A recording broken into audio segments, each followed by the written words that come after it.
ভারত এখন ত্রিমুখী যুদ্ধের সামনে। পশ্চিমে পাকিস্তান, উত্তরে চীন এবং এখন পূর্বে অস্থির ভারত বিরোধী বাংলাদেশ।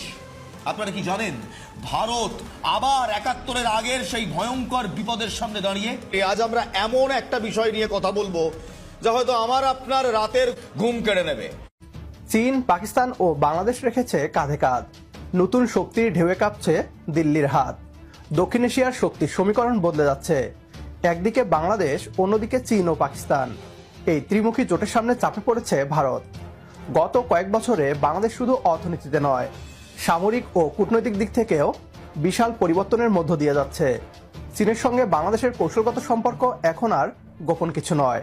আধুনিক যুদ্ধজাহাজ ও সাবমেরিন, এমনকি মিসাইল প্রযুক্তি, সব ক্ষেত্রেই চীনের সহযোগিতা পেয়েছে বাংলাদেশ।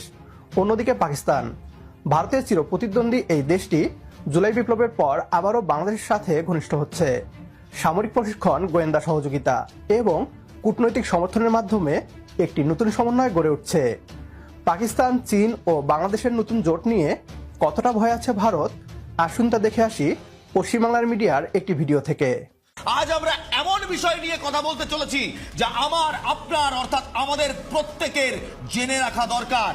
আমাদের প্রতিবেশী দেশ বাংলাদেশ ২০২৪-এর আগস্ট মাসে যে ক্ষমতার রদবদল হয়েছিল তার আঁচ এবার সরাসরি ভারতের বুকে এসে লাগবে। আপনারা কি জানেন ভারত আবার ৭১-এর আগের সেই ভয়ঙ্কর বিপদের সামনে দাঁড়িয়ে?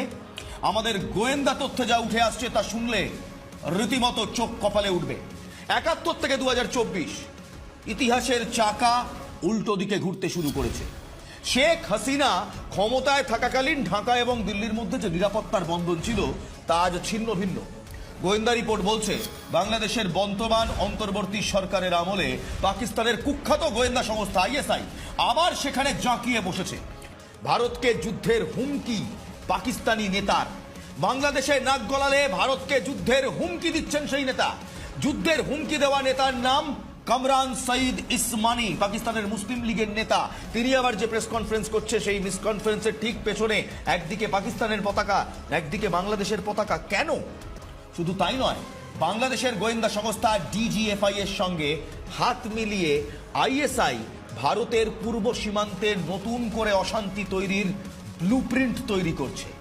আইএসআই এর লক্ষ্য খুব পরিষ্কার, ভারতের চিকেন স্নেক বা শিলিগুড়ি করিডোরকে অশান্ত করা এবং আমাদের দেশের অন্দরে জঙ্গি কার্যকলাপের জন্য ঢাকাকে সেফ প্যাসেজ বা নিরাপদ করিডোর হিসেবে ব্যবহার করা। চিন্তার কারণ আরো গভীর। ইউনূস সরকারের আমলে পাকিস্তানি নাগরিকদের ওপর থেকে